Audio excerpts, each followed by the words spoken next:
Introduction to India's healthcare system. All Indian citizens have access to free outpatient and inpatient care. The 28 states are responsible for organizing health services. Due to shortage of staff and government supplies, many households have private insurances and pay out of pocket. For low-income citizens, the government has a tax-financed national health protection, which allows citizens to have access to cashless and secondary and tertiary care at private facilities. Okay, this is a breakdown of the Indian healthcare system, both publicly and privately funded, of what department/act is responsible for each component of healthcare. At the top is the Ministry of Health and Family Welfare, and then it branches off into the Department of Health and Family Welfare and the Department of Health Research.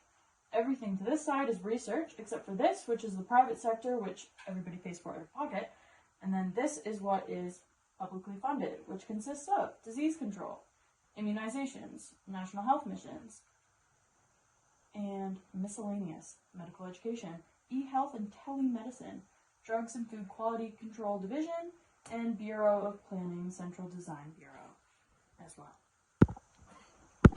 How does culture affect healthcare in India?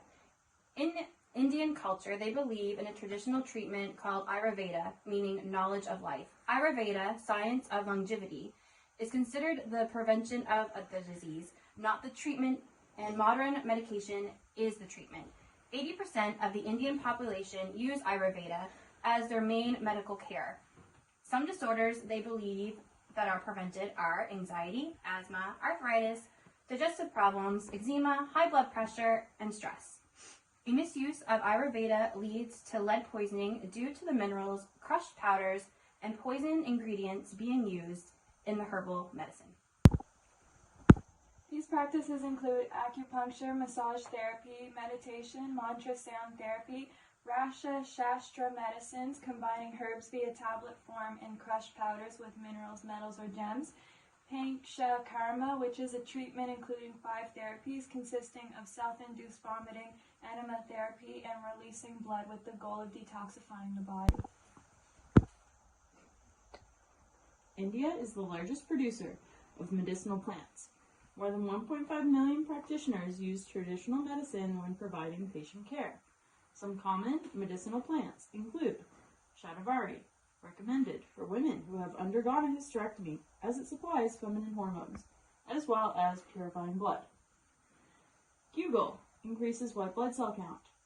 Girmarar regulates glucose levels by increasing insulin production, regenerating pancreas cells, and helps suppress sugar cravings. Ashwagandha supports cognitive function, immune health, cardiovascular system, as well as increasing muscle strength. Challenges with overpopulation in India. Due to an increasing population, currently at 1.4 billion, Indian healthcare faces challenges to accommodate, such as a shortage of healthcare providers to provide assistance, inadequate number of treatment services available, limited coverage, along with insufficient funding for hospitals and public healthcare. Environmental hazards. India's air quality is higher than the annual average particulate pollution, is above the World Health Organization guideline. 67.4% of India live in area where the air quality is higher than India's own national air quality standard. The air pollution is one of the greatest threats to the overall health of the population. It takes an average of 5.3 years off of a person's life.